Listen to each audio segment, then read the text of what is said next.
പല retail store ഓണേഴ്സിൻ്റെയും തെറ്റായ ഒരു ധാരണയാണ് സെയിൽസ് കൂടിയാൽ ലാഭം കൂടുമെന്നുള്ളത്. പക്ഷേ യാഥാർത്ഥ്യം അതല്ല.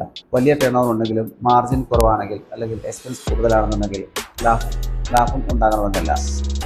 കൂടുതൽ ഡിസ്കൗണ്ടുകൾ നൽകുന്നത്, അല്ലെങ്കിൽ ശരിയായ മാർജിൻ കാൽക്കുലേറ്റ് ചെയ്യാൻ പറ്റാതെ വരുന്നത്, അല്ലെങ്കിൽ നമ്മുടെ എക്സ്പെൻസുകൾ നിയന്ത്രിക്കാതെ വരുന്നത്, അല്ലെങ്കിൽ വേഗം പോകാത്ത സ്റ്റോക്കിൽ കൂടുതൽ ഇൻവെസ്റ്റ് ചെയ്യുന്നത്, ഇതെല്ലാം നമ്മുടെ ലാഭം കുറയ്ക്കാം. ചിലപ്പോൾ കൂടുതൽ സെയിൽസ് ഉണ്ടാകുന്നത് കൂടുതൽ ചെലവുകളും സൃഷ്ടിക്കാം.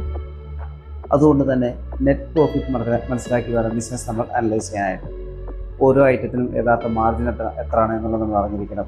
ഏത് കാറ്റഗറിയാണ് കൂടുതൽ ലാഭം തരുന്നത്, ഏത് ഐറ്റമാണ് നമുക്ക് മാർജിൻ കുറച്ച് തരുന്നത്, കൂടാതെ നമ്മുടെ എക്സ്പെൻസുകൾ എത്രയാണ്, ശരിയായ രീതിയിൽ നമ്മൾ സ്റ്റോക്ക് മാനേജ് ചെയ്യുന്നുണ്ടോ, എത്ര മാർജിൻ വേണം നമുക്ക് സസ്റ്റെയിൻ ചെയ്യാനായിട്ട്, ഓരോ മാസവും നെറ്റ് പ്രോഫിറ്റ് എത്രയാണ്, ഇതെല്ലാം നമ്മൾ കൃത്യമായിട്ട് അറിഞ്ഞിരിക്കേണ്ടതുണ്ട്.